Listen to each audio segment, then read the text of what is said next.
Para orës 10 së premtës, nxënës të cilët kanë përfunduar klasën e 9 po presin parahyrjes së shkollës Emin Duraku në Prishtinë. Të gjithë këta, për disa minuta do t'i nënshtrohen testit të arritshmërisë. Në mesin e tyre është edhe Reina Munishi, e cila është nxënëse e shkollës Asim Vokshi në kryeqytet dhe e cila pret që ta kalojë këtë vlerësim. Po jena përgatit, kena mu përgatit edhe me arsimtarët edhe me stafin e shkollës, për ndryshe mirë, unë mene që e këmë e kalu, po besoj që jemi 16, po. Rezultatet e mira pret edhe krenar Ismaili.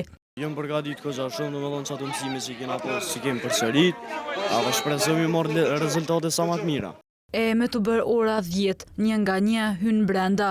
Drejtori kësaj shkolle Visar Osmani ka treguar se pati ndonjë problem gjatë mbajtjes së këtij testi. Testi ka fillu me kohë, administruesit kanë ardhur me kohë, ishin pak disa probleme rreth identifikimin nxënësve për shkak të jo informimit të duhur, një dhe nxënës, po edhe ajo në bashkëpunim me drejtorët përkatës edhe kujdestarët e klasës është evitu.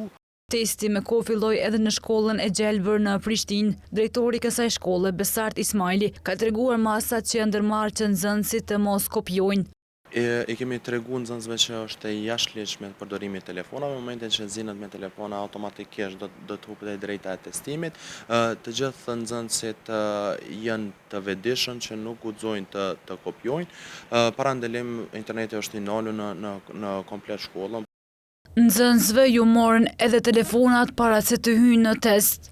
Por pavarësisht këtyre masave që shkollat morën, testi arriti përsëri të qarkulloj në rrjetet sociale. Madje nga Ministria e Arsimit njoftuan se për shkak të përdorimit të telefonit, disa nxënës janë përjashtuar nga testimi. Në tërë Kosovën, këtij testi janë nënshtruar 24.000 nxënës të klasave të 9-ta, ndërsa rezultatet priten të shpallen me datën 7 korrik.